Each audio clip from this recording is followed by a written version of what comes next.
زنکدن کی کلمه نصیب شولا دا انسان جنتی دے. بس ذکر حدیث مبارک کے راضی نبی علیہ الصلوۃ والسلام فرمائی من کان آخر کلامه لا الہ الا اللہ دخل الجنہ.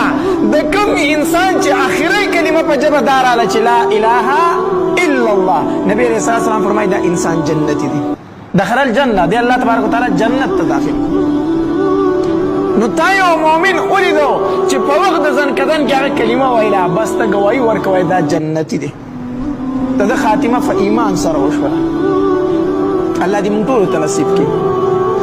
دویم نبي علیه الصلاة والسلام فرمایي وایي د کوم سړي چې په تندي باندې خوله راله په وخت د زنکدن کې پوه شه دا سړی جنتي دی. ځکه حدیث مبارک کې راځي موت المؤمن بغرق الجبین. نبی علیہ الصلوۃ والسلام فرمایي وایي د مؤمن مرګ چې دی دا د تندي په خولې سره دی. نو د کوم انسان چې په وخت د زنکدن کې په تندي باندې خوله پرته وه که نه ته ګواهي ورکوی دا سړی څه دی جنتي دی. دا چا فرمایلی دي؟ نبی علیہ الصلوۃ والسلام فرمایلی دي. دریم علامت دا دی نبی علیہ الصلوۃ والسلام فرمایي وی کم سړی چې د جمعې په شپه باندې یا د جمعې په ورځ باندې مړ شو که نه بس ته ګواهي ورکه دا انسان جنتي دی. خو شرط دا دی چې مؤمن وي. ګورې ښه چې څه وي مؤمن وي.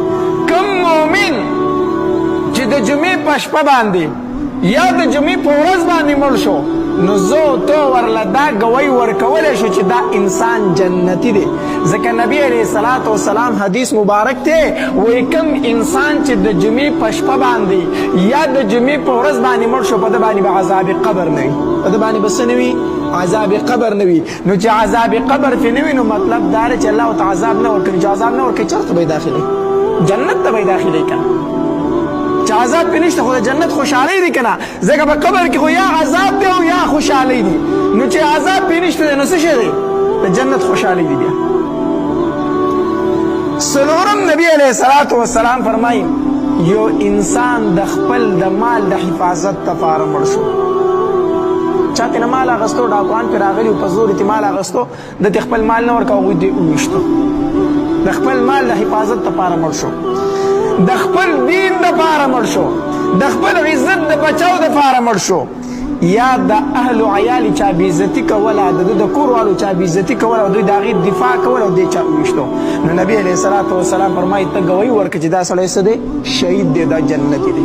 ځکه حدیث مبارک کې راځي نبی علیه الصلوۃ والسلام فرمایي وایي من قتل دون ماله فهو شهید او من قتل دینه فهو شهید او من قتل دون اهله فهو شهید.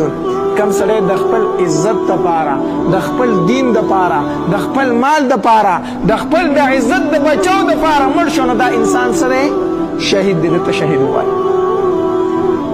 او دغرنګې کومه زنانه نبی علیه الصلوۃ والسلام فرمایي پنځم علامت دا دی کومه